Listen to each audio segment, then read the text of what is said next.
Hello students, welcome to MOS classes. आज हम 8th class math NCERT के chapter number 5 data handling की exercise 5.1 के बेसिक्स समझेंगे। तो जैसे कि चैप्टर का नाम है डाटा हैंडलिंग, तो सबसे पहले हम समझेंगे कि डाटा का क्या मतलब होता है। आप इसे डाटा भी बोल सकते हैं और डाटा भी बोल सकते हैं, दोनों ही सही हैं। A collection of information is called data। इसका यह मतलब है कि collection of information को डाटा कहते हैं। फॉर एग्जाम्पल, आपके स्कूल की हर क्लास में कितने स्टूडेंट्स हैं, अगर इसकी इंफॉर्मेशन कलेक्ट की जाती है तो इस इंफॉर्मेशन को हम डाटा कहेंगे। यह मान लीजिए कि एक बुक शॉप है और उस बुक शॉप में डेली कितनी बुक सेल होती हैं, अगर हम इसकी इंफॉर्मेशन कलेक्ट करते हैं तो ये कलेक्शन ऑफ इंफॉर्मेशन भी डाटा होगी। यह मान लीजिए कि आपकी क्लास में एक टेस्ट होता है, उस टेस्ट में सभी स्टूडेंट्स के कितने कितने मार्क्स आए हैं, अगर हम इसकी इंफॉर्मेशन कलेक्ट करते हैं तो इसे भी हम डाटा कहेंगे। इस चैप्टर में हम ये समझेंगे स्टूडेंट्स कि डाटा को ऑर्गेनाइज कैसे किया जाता है, डाटा को रिप्रेजेंट कैसे किया जाता है, जिससे कि हम डाटा को आसानी से समझ सके और डाटा का अच्छे से यूज कर सके। तो सबसे पहले हम समझेंगे पिक्टोग्राफ के बारे में। पिक्टोग्राफ का क्या मतलब होता है। A pictograph is a graph that represents the data by using pictures और सिंबल्स। इसका ये मतलब है कि पिक्टोग्राफ वो ग्राफ होता है जिसमें डाटा को पिक्चर्स या सिंबल्स की मदद से रिप्रेजेंट किया जाता है। पिक्टोग्राफ का ये एग्जाम्पल हमने आपकी एनसीईआरटी बुक से ही लिया है। इस एग्जाम्पल में हमें एक कार शोरूम का डाटा पिक्टोग्राफ के द्वारा रिप्रेजेंट करके दिखाया गया है और यहाँ पर हमसे कहा गया है कि कार की जो एक पिक्चर है वो रिप्रेजेंट करती है 100 कार्स को, यानी कि अगर कार की एक पिक्चर दिखाई जाती है तो इसका मतलब है 100 कार्स। और यहाँ पर आप देख सकते हैं कि अगर कार की हाफ पिक्चर दिखाई जाती है, यानी कि अगर कार की आधी पिक्चर दिखाई जाती है तो इसका मतलब है 100 का हाफ, यानी कि कार की हाफ पिक्चर 50 को रिप्रेजेंट करती है। इस एग्जाम्पल में हमें पिक्टोग्राफ की मदद से यह दिखाया गया है कि एक कार शोरूम में जुलाई, अगस्त और सितंबर के मंथ्स में कितनी कितनी कार्स सेल हुई, कितनी कितनी कार्स बिकी। यहाँ पर आप देख सकते हैं कि जुलाई के महीने में 250 कार्स बिकी, 100 प्लस 100 प्लस 50, यानी कि 250। अगस्त के महीने में 300 कार्स बिकी, 100, 100 एंड 100, यानी कि 300। सितंबर के महीने में कितनी कार्स बिकी, 100 प्लस 100 यानी कि 200 प्लस 100 यानी कि 300 प्लस 100 यानी कि 400। तो यहां पर हम लिखेंगे 400। तो इस एग्जाम्पल में हमने ये समझा स्टूडेंट्स कि पिक्टोग्राफ में सिंबल्स की मदद से या पिक्चर्स की मदद से डाटा को रिप्रेजेंट किया जाता है। अब हम देखेंगे बार ग्राफ क्या होता है।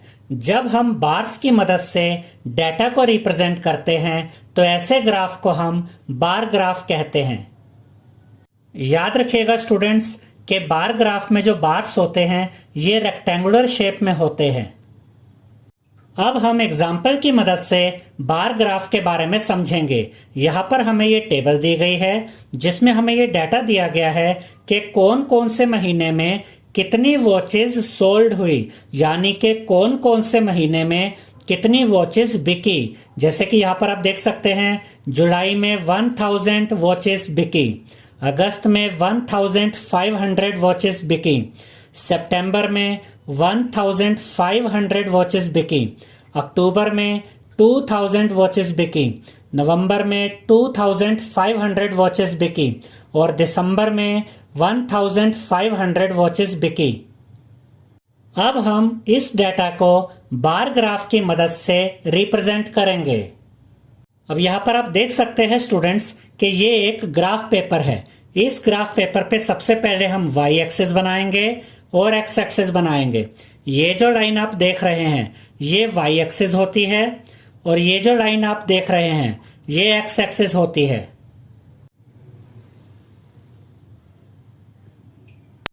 एक्स एक्सिस पर हम रिप्रेजेंट करेंगे मंथ्स को, तो यहाँ पर हम लिखेंगे जुलाई, फिर उसके बाद आप देख सकते हैं कि इतना गैप छोड़ेंगे, फिर हम लिखेंगे अगस्त, फिर इतना गैप छोड़ेंगे, फिर यहाँ लिखेंगे सितंबर, फिर ये गैप छोड़ेंगे, यहाँ लिखेंगे अक्टूबर, फिर ये गैप छोड़ेंगे, यहाँ लिखेंगे नवंबर, फिर ये गैप छोड़ेंगे और यहाँ लिखेंगे दिसंबर।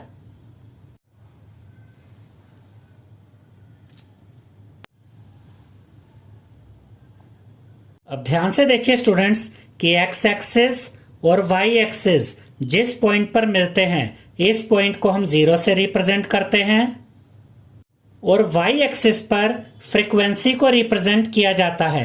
फ्रीक्वेंसी का मतलब होता है कोई काम कितनी बार हुआ।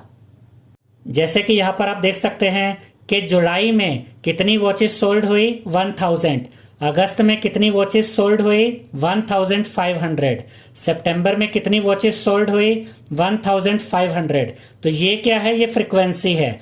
तो फ्रीक्वेंसी को हम वाई एक्सिस पर रिप्रेजेंट करते हैं और यहां पर आप देख सकते हैं कि हमने 500 का गैप लिया है। 0 के बाद हमने क्या लिखा 500, उसके बाद 1000, उसके बाद 1500, उसके बाद 2000 और उसके बाद 2500। और यहां पर आप देख सकते हैं कि जो सबसे बड़ी फ्रीक्वेंसी है वो है 2500, इसीलिए यहां पर हमने 2500 तक ही फ्रीक्वेंसी को शो किया है। और यहां पर हमने लिखा है नंबर ऑफ वॉचेस सोल्ड, यानी कि वाई एक्सिस पर हम क्या दिखा रहे हैं कि कितनी वॉचेस सोल्ड हुई। आप अगर चाहें तो यहां पर फ्रीक्वेंसी भी लिख सकते हैं।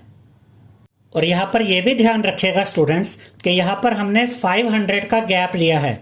आप अगर चाहें तो यहां पर 1000 का गैप भी ले सकते हैं। जैसे कि 0 के बाद आप लिख सकते हैं 1000, उसके बाद 2000, उसके बाद 3000। फ्रीक्वेंसी में कितना गैप लेना है ये आपको खुद ही डिसाइड करना होता है। बस इतना याद रखिएगा कि यहां पर सेम गैप पर आपने ये फ्रीक्वेंसी लिखनी है। और अगर आपने 500 का गैप लिया है तो सभी फ्रीक्वेंसीज में 500 का ही गैप होना चाहिए, और अगर आपने 1000 का गैप लिया है तो सभी फ्रीक्वेंसीज में 1000 का ही गैप होना चाहिए। अब हम इस डेटा को बार्स की मदद से रिप्रेजेंट करेंगे। जुलाई के मंथ में कितनी वॉचेस सोल्ड हुई 1000। अब हम इसे यहां पर बार की मदद से दिखाएंगे। देखिए ये 1000 है, तो यहां पर हम 1000 तक ये लाइन ड्रॉ करेंगे और ऐसे ही हम यहां पर भी 1000 तक ये लाइन ड्रॉ करेंगे।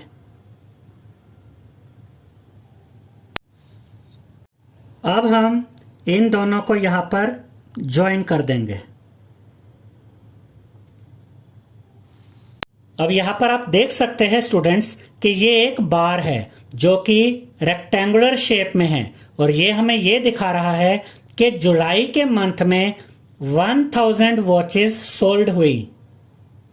अब देखिए स्टूडेंट्स, अगस्त के महीने में कितनी वॉचेस बिकी 1500। अब यहां पर हम इतना पार्ट ब्लैंक छोड़ देंगे और यहां पर हम 1500 तक ये लाइन ड्रॉ करेंगे। ये 1500 यहां तक है, तो यहां तक ये लाइन ड्रॉ करेंगे। अब हम यहां पर भी 1500 तक ही ये लाइन ड्रॉ करेंगे। अब हम इन दोनों पॉइंट्स को यहां पर ज्वाइन कर देंगे। ये बार हमें ये दिखा रहा है कि अगस्त के महीने में 1500 यानी कि 1500 वॉचेस सोल्ड हुई। सितंबर के मंथ में भी 1500 वॉचेस ही सोल्ड हुई। तो यहां पर फिर से हम 1500 तक ही ये लाइन ड्रॉ करेंगे। यहां पर भी हम 1500 तक ही ये लाइन ड्रॉ करेंगे और इन दोनों को आपस में ज्वाइन कर देंगे। यहां पर हम देख सकते हैं कि इस बार से हमें ये पता चल रहा है कि सितंबर के मंथ में 1500 वॉचेज सोल्ड हुई, अक्टूबर के मंथ में 2000 वॉचेज सोल्ड हुई। तो अक्टूबर के मंथ के लिए यहां पर हम 2000 तक ये लाइन ड्रॉ करेंगे। ऐसे ही यहां पर भी हम 2000 तक ही लाइन ड्रॉ करेंगे और फिर इन दोनों को ज्वाइन कर देंगे। अब ये बार हमें ये दिखा रहा है कि अक्टूबर के मंथ में 2000 वॉचेज सोल्ड हुई, नवंबर के मंथ में 2500 वॉचेज सोल्ड हुई। तो नवंबर के लिए हम 2500 यानी कि यहां तक लाइन ड्रॉ करेंगे। ऐसे ही यहां पर भी हम 2500 तक ही लाइन ड्रॉ करेंगे और फिर इन दोनों को ज्वाइन कर देंगे। ये बार हमें ये दिखा रहा है कि नवंबर के मंथ में 2500 वॉचेज सोल्ड हुई, दिसंबर के मंथ में 1500 वॉचेज सोल्ड हुई। तो दिसंबर के लिए हम 1500 तक ये लाइन ड्रॉ करेंगे, यहां पर भी हम 1500 तक ये लाइन ड्रॉ करेंगे और इन दोनों को ज्वाइन कर देंगे।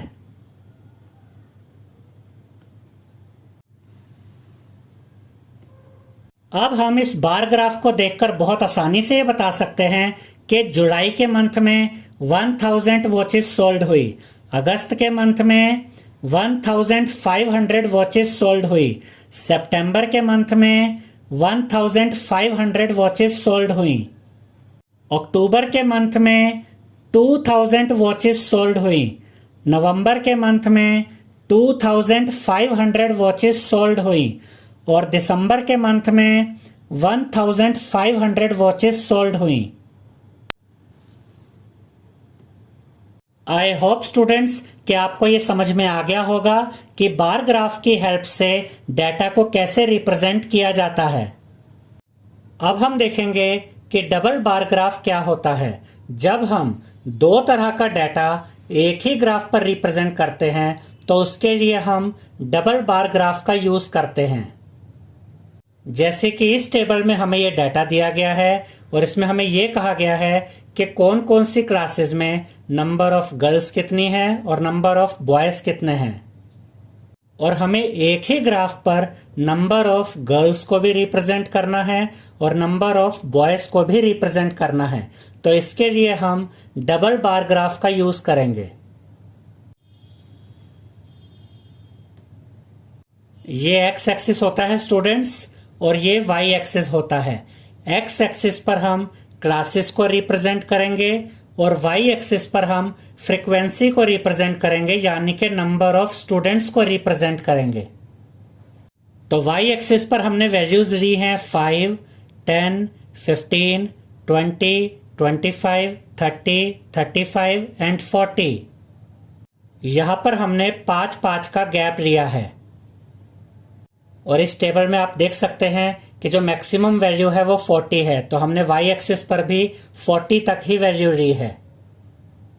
5th क्लास में नंबर ऑफ गर्ल्स हैं 30, तो यहां पर हम सबसे पहले नंबर ऑफ गर्ल्स यानी कि 30 को यहां पर शो करेंगे। उसके लिए हम ये 30 तक इस लाइन को यहां तक ड्रॉ करेंगे और फिर हम यहां पर भी 30 तक ही इस लाइन को ड्रॉ करेंगे। अब हम इन दोनों को ज्वाइन कर देंगे।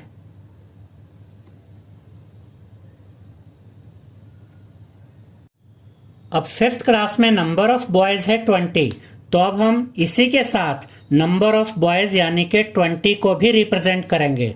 तो हम यहां पर 20 तक ये लाइन ड्रॉ करेंगे और यहां पर इसे इस तरह से ज्वाइन कर देंगे।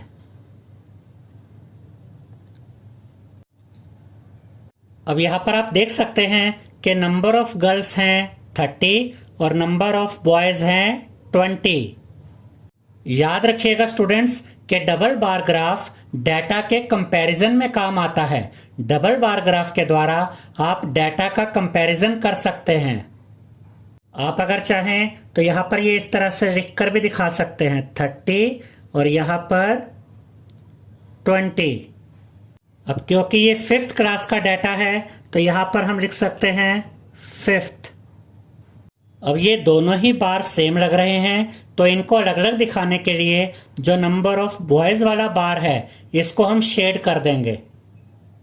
अब यहां पर आप देख सकते हैं कि नंबर ऑफ बॉयज वाले बार को हमने शेड कर दिया है। अब हम बहुत आसानी से कंपैरिजन कर सकते हैं कि ये नंबर ऑफ गर्ल्स वाला बार है और ये नंबर ऑफ बॉयज वाला बार है।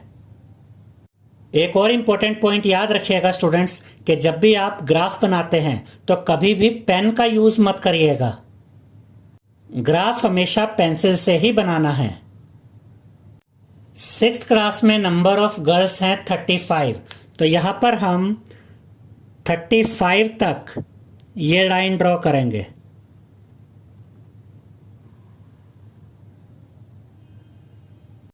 ऐसे ही यहां पर भी हम 35 तक ये लाइन ड्रॉ करेंगे। अब हम इन्हें ज्वाइन कर देंगे। यहां पर हम लिखेंगे 35। 6th क्लास में नंबर ऑफ बॉयज हैं 40 तो यहां पर हम 40 तक लाइन ड्रॉ करेंगे।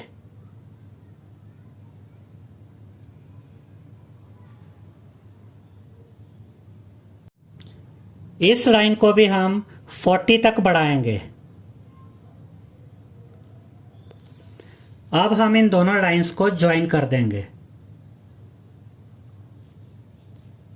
यहां पर हम लिखेंगे 40 और यहां पर हम लिखेंगे 6th, यानी कि 6th क्लास में नंबर ऑफ गर्ल्स हैं 35 और 6th क्लास में नंबर ऑफ बॉयज हैं 40 और नंबर ऑफ बॉयज वाले बार को हम शेड कर देंगे। नंबर ऑफ बॉयज वाले बार को हमने शेड कर दिया है। 7th क्लास में नंबर ऑफ गर्ल्स हैं 20 तो यहां पर हम 20 तक ये लाइन ड्रॉ करेंगे। ऐसे ही यहां पर भी हम 20 तक ये लाइन ड्रॉ करेंगे और इन्हें ज्वाइन कर देंगे।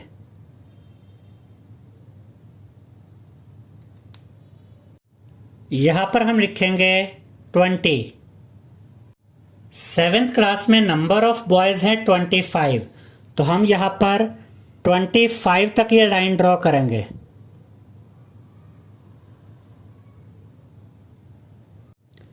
आप देख सकते हैं कि हमने 25 तक ये लाइन ड्रॉ करी है और इस लाइन को भी हम 25 तक बढ़ाएंगे और इन्हें ज्वाइन कर देंगे। यहां पर हम लिखेंगे 25 और यहां पर हम लिखेंगे 7th और नंबर ऑफ बॉयज वाले बार को हम शेड कर देंगे। तो 7th क्लास में नंबर ऑफ गर्ल्स हैं 20 और नंबर ऑफ बॉयज हैं 25। यहां पर आप देख सकते हैं कि क्लास 8th और क्लास 9th के डबल बार ग्राफ हमने बना दिए हैं। 8th क्लास में नंबर ऑफ गर्ल्स हैं 25 और 8th क्लास में नंबर ऑफ बॉयज है 35। 9th क्लास में नंबर ऑफ गर्ल्स हैं 40 और 9th क्लास में नंबर ऑफ बॉयज है 20। और यहाँ पर देखिए स्टूडेंट्स, यहाँ पर हमने ये भी मेंशन कर दिया है कि जो शेडेड बार है वो नंबर ऑफ बॉयज को रिप्रेजेंट कर रहा है और जो नॉन शेडेड बार है यानी कि वो बार जिसे शेड नहीं किया गया वो नंबर ऑफ गर्ल्स को रिप्रेजेंट कर रहा है। यहाँ पर भी आप देख सकते हैं जो ये शेडेड बार हैं ये नंबर ऑफ बॉयज को रिप्रेजेंट कर रहे हैं और जो ये नॉन शेडेड बार है यानी कि वो बार जिनमें शेड नहीं किया गया ये नंबर ऑफ गर्ल्स को रिप्रेजेंट कर रहे हैं। आई होप स्टूडेंट्स कि आपको ये समझ आ गया होगा कि डबल बार ग्राफ क्यों बनाया जाता है और कैसे बनाया जाता है। अब हम देखेंगे ऑर्गेनाइजिंग डेटा क्या होता है। इसे हम एग्जाम्पल के द्वारा समझते हैं। यहाँ पर आप देख सकते हैं स्टूडेंट्स कि हमें कुछ सब्जेक्ट्स के नाम दिए गए हैं, Hindi, maths, English, science, maths, Hindi, Hindi, English and so on.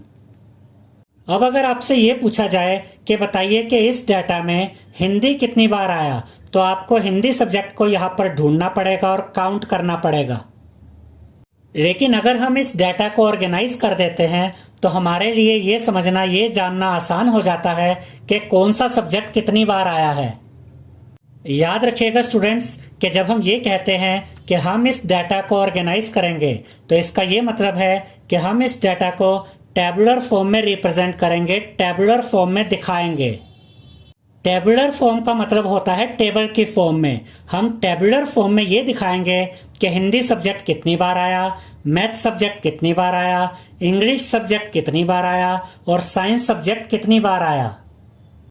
तो टेबुलर फॉर्म में हम 3 कॉलम्स बनाएंगे। पहले कॉलम की हेडिंग हम देंगे सब्जेक्ट, क्योंकि यहाँ पर हमें सब्जेक्ट दिए गए हैं।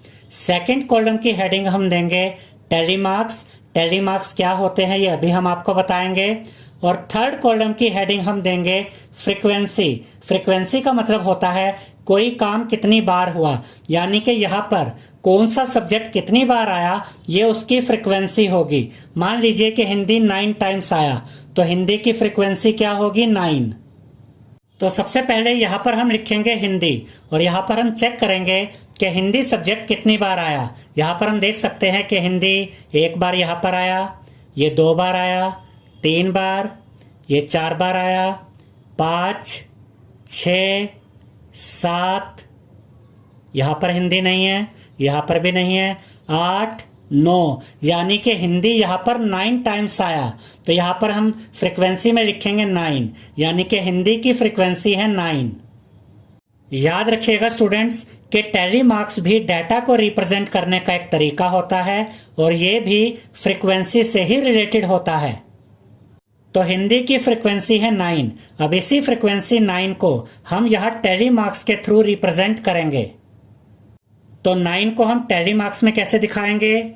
1, 2, 3, 4 एंड 5, 6, 7, 8, 9। तो टैली मार्क्स में इस तरह से आपको लाइंस बनानी होती है।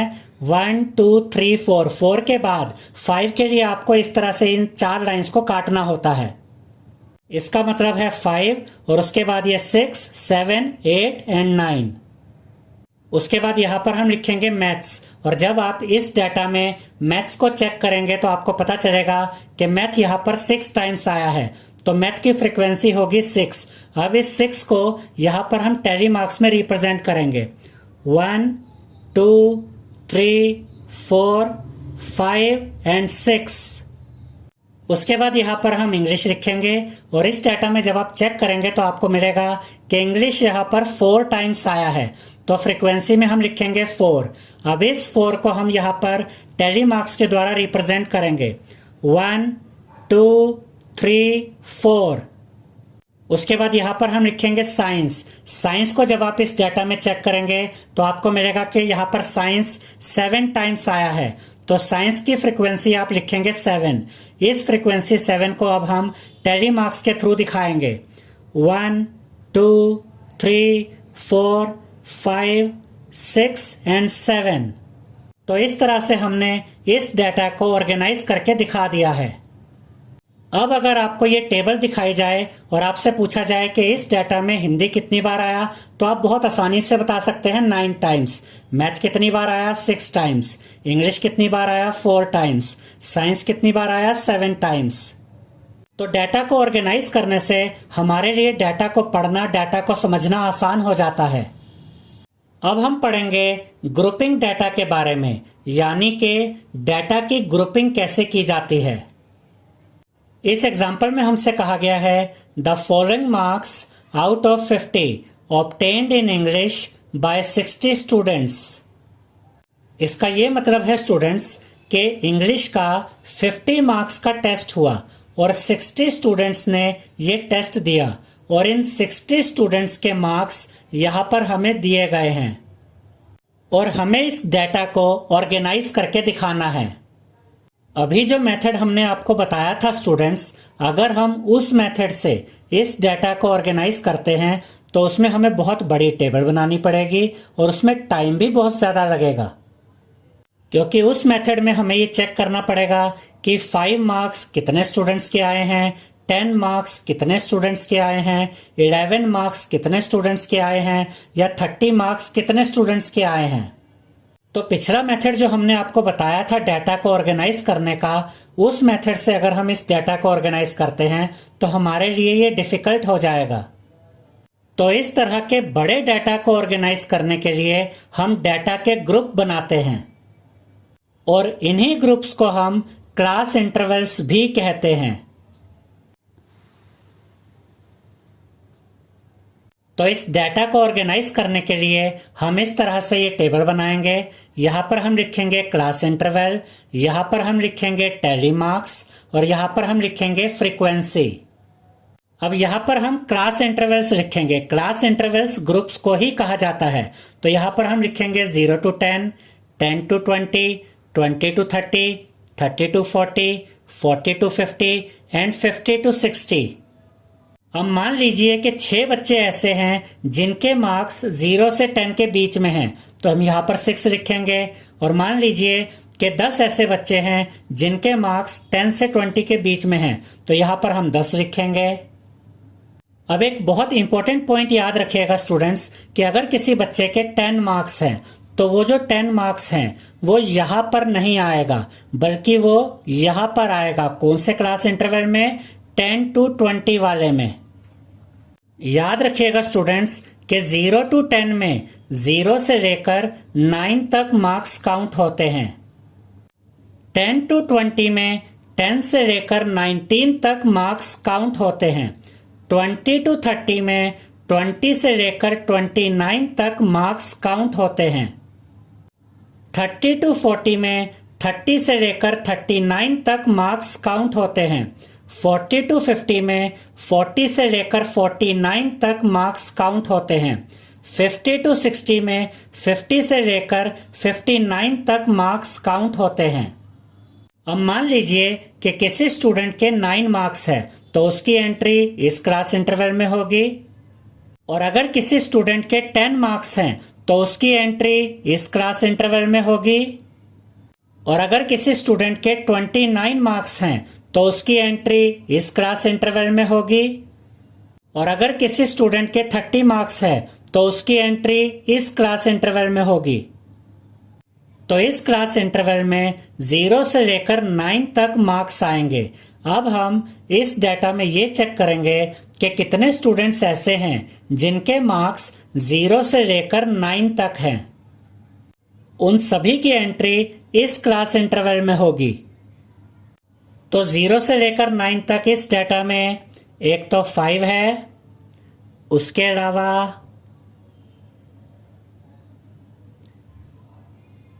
7 है, यानी कि यहाँ पर 2 स्टूडेंट्स ऐसे हैं जिनके मार्क्स 5 और 7 है, यानी कि 0 से लेकर 9 तक है।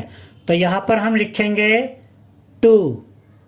अब हम इस फ्रीक्वेंसी 2 को रिप्रेजेंट करेंगे टैली मार्क्स के द्वारा। तो यहाँ पर हम ये 2 लाइंस बनाएंगे।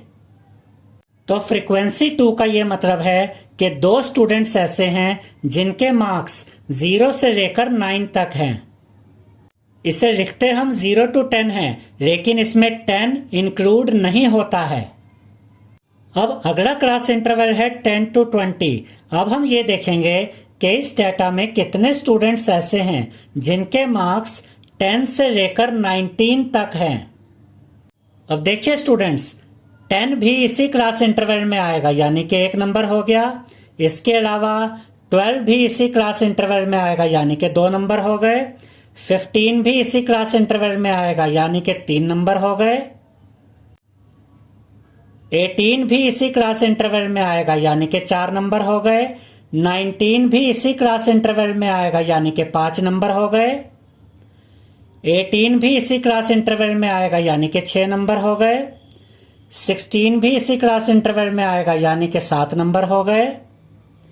10 भी इसी क्लास इंटरवल में आएगा, यानी कि 8 नंबर हो गए।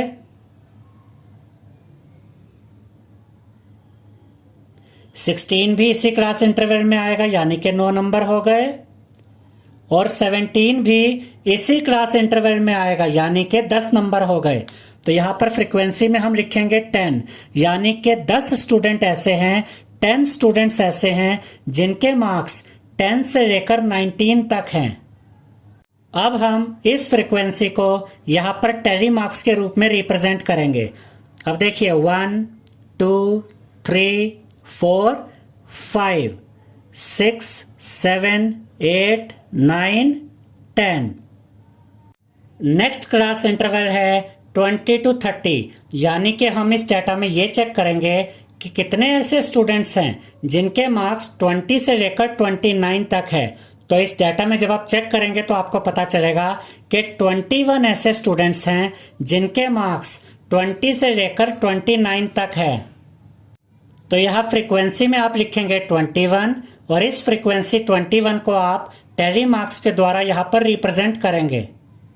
नेक्स्ट क्लास इंटरवल है 30 to 40 यानी कि इस डाटा में हमें ये चेक करना है कि कितने ऐसे स्टूडेंट्स हैं जिनके मार्क्स 30 से लेकर 39 तक हैं।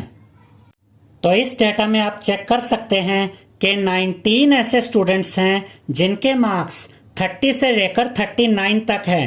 तो यहाँ फ्रीक्वेंसी में आप लिखेंगे 19 और इस 19 को आप टेली मार्क्स में भी रिप्रेजेंट करेंगे।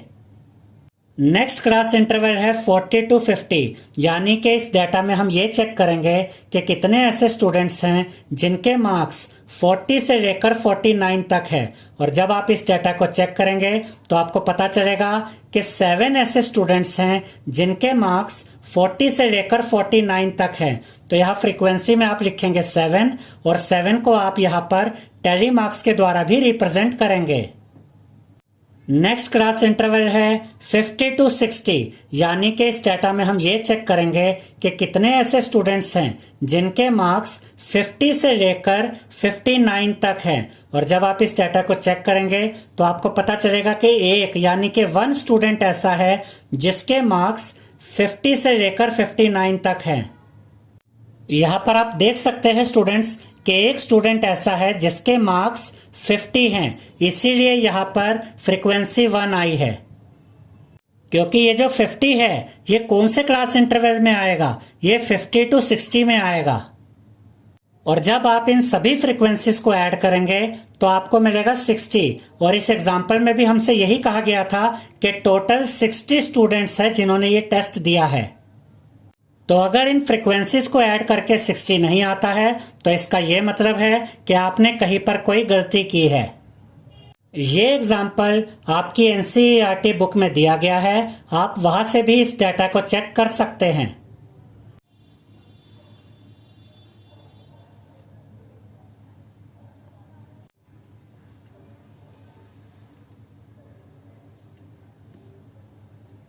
तो इस एग्जाम्पल में हमने ये सीखा स्टूडेंट्स कि जब हमारे पास इस तरह का बड़ा डाटा होता है तो हम ग्रुप बनाकर डाटा को ऑर्गेनाइज करते हैं। अब हम देखेंगे कि डाटा को हिस्टोग्राम की मदद से कैसे रिप्रेजेंट किया जाता है। याद रखिएगा स्टूडेंट्स कि जिस डाटा में हम क्लास इंटरवल बना सकते हैं उसी डाटा को हम हिस्टोग्राम की मदद से रिप्रेजेंट कर सकते हैं, और जिस डाटा में हम क्लास इंटरवल नहीं बना सकते हैं उस डाटा को हम हिस्टोग्राम के द्वारा रिप्रेजेंट नहीं कर सकते हैं। इस टेबल में हमें जो डाटा दिया गया है इसमें क्लास इंटरवल्स हैं। इसका ये मतलब है कि इस डाटा को हम हिस्टोग्राम की मदद से रिप्रेजेंट कर सकते हैं। याद रखिएगा स्टूडेंट्स कि क्लास इंटरवल्स को हम एक्स एक्सिस पर दिखाते हैं और फ्रीक्वेंसी को हम वाई एक्सिस पर दिखाते हैं।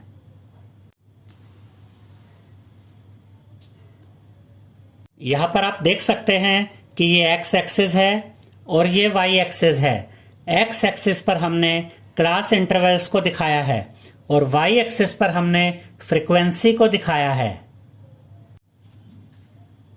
यहां पर आप देख सकते हैं कि क्लास इंटरवल्स हमें इस तरीके से दिए गए हैं, 0 से 10, 10 से 20, 20 से 30, 30 to 40, 40 to 50, 50 to 60। 0 यहां पर होता है जहां पर एक्स एक्सिस और वाई एक्सिस आपस में मिलते हैं। उसके बाद यहाँ पर हम लिखेंगे 10, यहाँ पर हम लिखेंगे 20, फिर 30 आएगा, फिर 40, 50 एंड 60। याद रखिएगा स्टूडेंट्स कि इन सभी क्लास इंटरवल्स में आपको सेम गैप लेना है। वाई एक्सिस पे हम फ्रीक्वेंसी को दिखाएंगे। आप यहाँ पर देख सकते हैं कि फ्रीक्वेंसी में मैक्सिमम नंबर है 21। यहाँ पर हमने 2 का गैप लिया है। 2, 4, 6, 8, 10, 12, 14, 16, 18, 20 एंड 22। अब अगर 0 यहाँ पर है और 2 यहाँ पर है तो 1 कहाँ पर होगा? 1, 0 और 2 के मिडल में, यानी कि यहाँ पर होगा। ऐसे ही अगर 4 यहाँ है और 6 यहाँ है तो 5 कहाँ पर होगा? 5, 4 और 6 के मिडल में, यानी कि यहाँ पर होगा। और ऐसे ही 6 यहाँ पर है और 8 यहाँ पर है तो 7 कहाँ पर होगा? 7, 6 और 8 के मिडल में, यानी कि यहाँ पर होगा। अब देखिए स्टूडेंट्स, 0 से 10 तक फ्रीक्वेंसी कितनी है? 2। तो यहाँ पर 0 से 10 तक हम इस तरह से ये लाइन ड्रॉ करेंगे 2 पे, और यहाँ पर ये इस तरह से लाइन ड्रॉ करेंगे। अब देखिए 0 से 10 तक फ्रीक्वेंसी कितनी है? 2।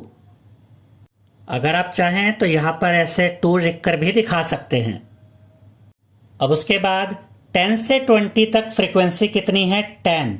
अब देखिए 10 से 20 तक यानी यहां से यहां तक कितनी फ्रीक्वेंसी है? 10। तो यहां पर हम इस लाइन को पहले तो 10 तक आगे बढ़ाएंगे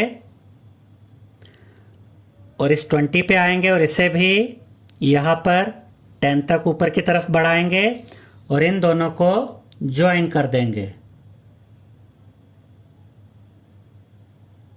अब यहां पर आप देख सकते हैं कि 10 से 20 तक कितनी फ्रीक्वेंसी है? 10। यहां पर हम 10 लिख सकते हैं। अब देखिए 20 से 30 तक कितनी फ्रीक्वेंसी है? 21। और 21 कहां पर आएगा? 21 आएगा 20 और 22 के मिडल में, यानी कि यहां पर। तो इस लाइन को हम 21 तक यानी कि यहां तक बढ़ाएंगे। यहां पर आप देख सकते हैं कि 20 और 22 के मिडल में यहां पर 21 आएगा। तो हम यहां पर ये 21 तक लाइन को ऊपर की तरफ बढ़ाएंगे और यहां क्योंकि ये क्लास इंटरवल 20 to 30 है तो इस 30 को भी हम 21 तक ऊपर बढ़ाएंगे और इन दोनों को ज्वाइन कर देंगे। अब 20 से लेकर 30 तक कितनी फ्रीक्वेंसी है? 21। तो यहां पर हम लिख सकते हैं 21। 30 से 40 तक फ्रीक्वेंसी है 19। तो 30 से 40 तक हम यहां पर फ्रीक्वेंसी 19 दिखाएंगे। अब देखिए ये 18 है, ये 20 है, तो 19 कहां पर आएगा? 19 आएगा 18 और 20 के मिडल में यहां पर। तो ये यहां पर 19 होगा। तो यहां से हम इस तरह से 19 पे 30 to 40 को ज्वाइन करेंगे और ये जो 40 है इसे भी हम 19 फ्रीक्वेंसी तक ऊपर की तरफ बढ़ा देंगे। अब देखिए 30 to 40 कितनी फ्रीक्वेंसी है? 19। तो यहां पर हम लिखेंगे 19। अब देखिए 40 से 50 फ्रीक्वेंसी है 7। 40 से 50 यहां पर हम 7 फ्रीक्वेंसी शो करेंगे। ये 6 है, ये 8 है, तो 7 कहां पर आएगा? 6 और 8 के मिडल में, यानी कि यहां पर। तो 7 फ्रीक्वेंसी यहां पर आएगी। तो 40 to 50 हम 7 फ्रीक्वेंसी पे इस तरह से ज्वाइन कर देंगे और यहां इस 50 को भी 7 फ्रीक्वेंसी के साथ ज्वाइन कर देंगे ऊपर तक। तो 40 to 50 कितनी फ्रीक्वेंसी है? 7। तो यहां पर हम लिखेंगे 7। अब इसके बाद देखिए स्टूडेंट्स 50 to 60 फ्रीक्वेंसी है 1। अब 1 फ्रीक्वेंसी कहां पर आएगी? ये 0 है, ये 2 है, तो 1 आएगा 0 और 2 के मिडल में, यानी कि यहां पर। तो 50 to 60 हम 1 फ्रीक्वेंसी पे इस तरह से यहां पर ज्वाइन कर देंगे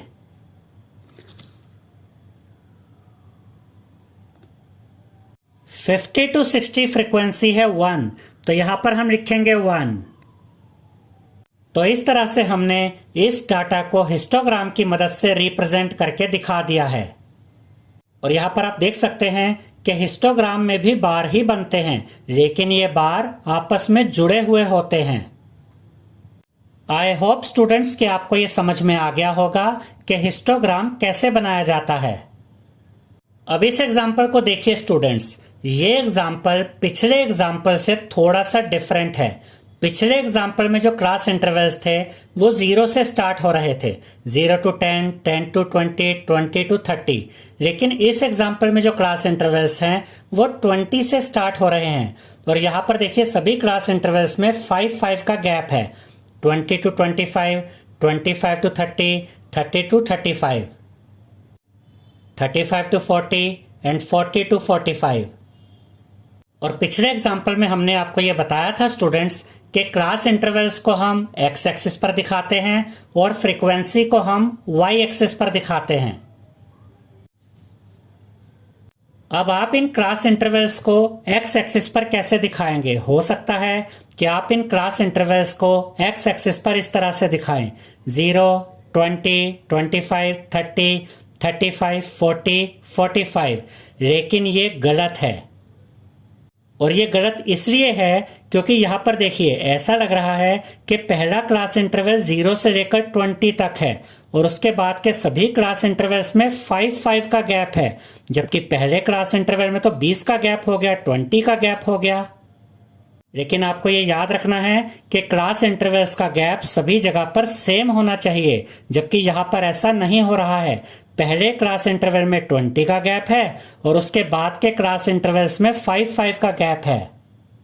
तो जब भी किसी क्वेश्चन में क्लास इंटरवल्स 0 से स्टार्ट नहीं होते तो उस केस में क्लास इंटरवल्स को एक्स एक्सिस पर हम कैसे दिखाते हैं ये अब हम आपको समझाएंगे। तो जब भी क्लास इंटरवल्स 0 से स्टार्ट नहीं होते हैं तो एक्स एक्सिस पर हम सबसे पहले ये जिग जैग लाइन्स बनाते हैं। जिग जैग लाइन्स का मतलब होता है टेढ़ी मेढ़ी लाइन्स। तो आप इस तरह से ये जिग जैग लाइन्स बनाएंगे, देखिए ऐसे और यहाँ तक, और यहाँ पर आप लिखेंगे 20 क्योंकि क्लास इंटरवल्स 20 से स्टार्ट हो रहे हैं। 20 के बाद 25, 30, 35, 40 और फिर 45। अब यहाँ पर देखिए स्टूडेंट्स, क्लास इंटरवल्स में 5-5 का गैप है, 20 to 25 यानी 5 का गैप है, 25 to 30 यानी कि 5 का गैप है। इन सभी क्लास इंटरवल्स में 5 का गैप है। और जिग जैग लाइन्स ये शो करती हैं कि क्लास इंटरवल्स में स्टार्टिंग से ही 5-5 का गैप चल रहा है, यानी कि 0 से लेकर 20 तक जो पार्ट था, 0 to 5, 5 to 10, 10 to 15, 15 to 20, उसे हमने जिग जैग लाइन के द्वारा दिखा दिया है। तो जब भी किसी क्वेश्चन में क्लास इंटरवल्स 0 से स्टार्ट नहीं होते हैं तो आपको एक्स एक्सिस पर जिग जैग लाइन्स का यूज करना है। और वाई एक्सिस पर हम क्या दिखाएंगे? फ्रीक्वेंसी। यहां पर आप देख सकते हैं कि फ्रीक्वेंसी में सबसे बड़ा नंबर है 6, तो फ्रीक्वेंसी में हमने 1-1 का गैप लिया है और 7 तक यहां पर फ्रीक्वेंसी शो करी है। अब क्योंकि इस डाटा में क्लास इंटरवल्स हैं तो इस डाटा का हिस्टोग्राम बनेगा, यानी कि इस डाटा को हम हिस्टोग्राम के द्वारा रिप्रेजेंट करेंगे। अब देखिए स्टूडेंट्स, 20 to 25 4 फ्रीक्वेंसी है, तो 20 से 25 तक हम 4 फ्रीक्वेंसी शो करेंगे।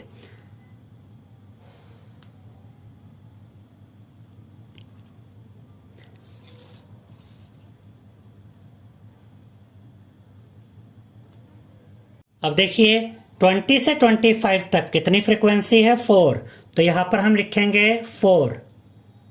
इसके बाद 25 से 30 तक कितनी फ्रीक्वेंसी है? 5, तो इसे हम 5 तक बढ़ाएंगे।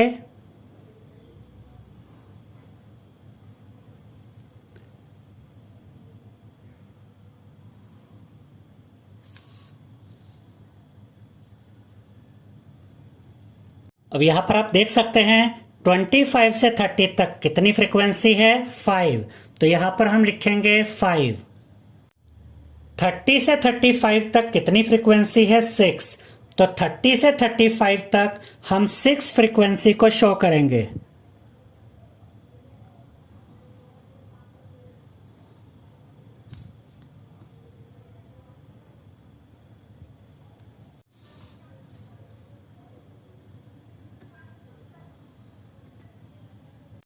तो 30 से 35 तक कितनी फ्रीक्वेंसी है? 6।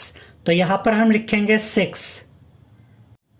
35 से 40 तक 3 फ्रीक्वेंसी है, तो 35 से 40 तक हम 3 फ्रीक्वेंसी शो करेंगे।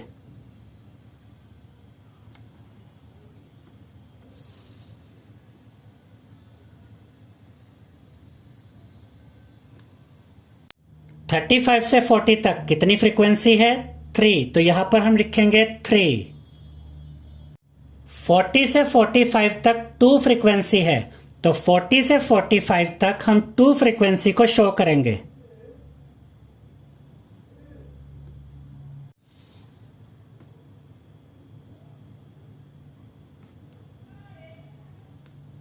फोर्टी से 45 तक कितनी फ्रीक्वेंसी है? 2। तो यहां पर हम लिखेंगे 2। तो इस तरह से हमने इस डाटा को हिस्टोग्राम की मदद से रिप्रेजेंट कर दिया है। आई होप स्टूडेंट्स आपको हमारा ये वीडियो पसंद आया होगा। अगर आपको हमारा ये वीडियो पसंद आया है तो इसे लाइक, शेयर और सब्सक्राइब कीजिए। Thank you.